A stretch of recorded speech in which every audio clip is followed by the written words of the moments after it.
Good evening and welcome to the Power On Awards. I'm your host for this evening, Michelle Schurman. We're coming to you live from the Woodlands Marriott Hotel, and we are very lucky this evening to have as our guest speaker, Dr. Bernard Harris. Dr. Harris, you are an esteemed NASA scientist, astronaut, successful businessman, philanthropist, really, the list goes on. We're talking this evening about a couple of themes, changing the way we work and personal risk. Can you tell us, in your amazing career, have you had to use these themes in your life? Well, I have to tell you, as an astronaut, the first thing you have to get used to is risk, right? And change. When you are blasting off in space, things happen very quickly. We get to space in about 8.5 minutes. And you can imagine that we go from a gravity field to zero gravity, and there's a lot of energy that gets expelled. And so there are a lot of things that can go wrong. And in fact, most of our training that we do as an astronaut is training for those off-nominal events. Right.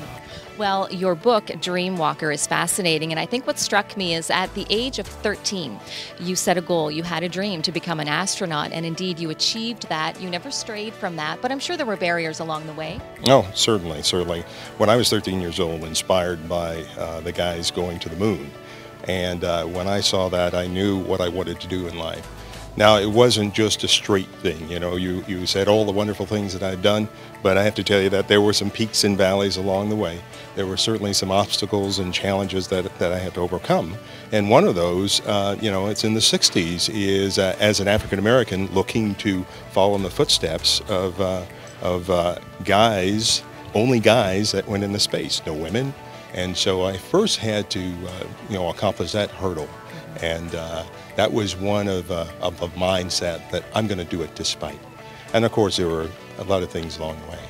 Well, you are now giving back. I recall in your book when you were speaking to a group of troubled teens, and when you asked them, what do you guys want to be when you grow up? And they all kind of had blank looks on their faces. And it was at that moment you said, these kids have lost the ability to dream, and that's a problem. Yeah. So one of our programs is called Dare to Dream, where we actually go into juvenile detention centers and try to engage young people. And whether I go into a juvenile detention center or go into a school, I always ask that question. And I was just struck by how different the answers were. If you go into a conventional public school and you say, what do you want to be when you grow up? Who knows what they want to be when they grow up? Every hand raises. But if you go into these environments, only a few hands are raised, and they are kind of ashamed to talk about their dream because of their environment. So I had this aha moment. And as I said, it didn't take a rocket scientist to figure out that something was wrong. And that was their ability to see themselves in the future. And that's why we call the program Dare to Dream. And this evening you will be receiving a $10,000 check from ExxonMobil. Where will that money go? What will it be used for? Well, we're going to be using it for our main programs, which are STEM-related programs. Even our crime prevention programs are around STEM education. Because in the 21st century, everything is evolved around math and science.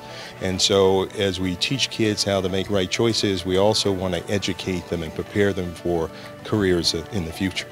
Well, thank you so much for being with us tonight. It was a real honor meeting you. It is my pleasure to be here.